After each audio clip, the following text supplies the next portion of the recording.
Alright, quick honesty check. If you've been pushing your setup harder and harder, hoping it'll somehow keep up, this is for you. The first time you sit down with the gamer Xtreme VR, it feels like you finally stopped asking your PC for permission. You're the kind of person who knows when power isn't about bragging anymore, it's about freedom. Before anything else, glance at the current price and stock.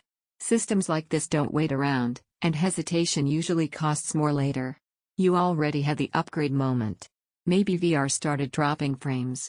Maybe newer games forced you into settings you didn't actually want. Or maybe multitasking felt like juggling knives. That's the point where you realize you've outgrown squeezing performance out of aging hardware. Once this is on your desk, there's a strange calm that kicks in. Games launch fast. VR worlds feel stable and convincing instead of fragile. You're not watching performance meters anymore, you're present. That shift alone changes how confident you feel loading into anything demanding. Long gaming sessions stay smooth without that creeping anxiety of stutter or lag. VR finally feels immersive instead of exhausting. Editing clips, streaming, or running multiple apps doesn't feel like you're stealing power from somewhere else. Everything just holds together, the way a capable system should.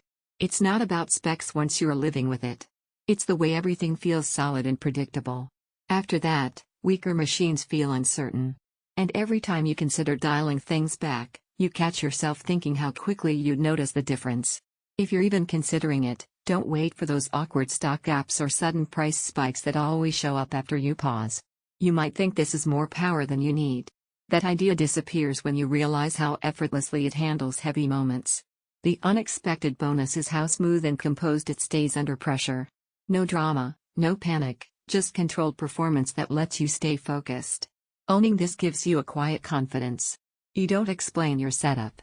You sit down and let it work. You feel like someone who chose capability over compromise. VR feels stable and convincing. Games run smooth without second thoughts. Multitasking feels natural, not forced. Load times stop breaking momentum. Your system finally feels future-ready. It's not the smallest or cheapest option, and it deserves proper airflow and space. But that's the trade for strength. Eventually, you stop comparing endlessly. You choose the system you already trusted would deliver, and you move on. Check availability while it's still there, trust the upgrade instinct you've been delaying, and don't let this turn into one of those decisions you wish you'd made earlier. Once the gamer Xtreme VR is part of your setup, going back won't even cross your mind.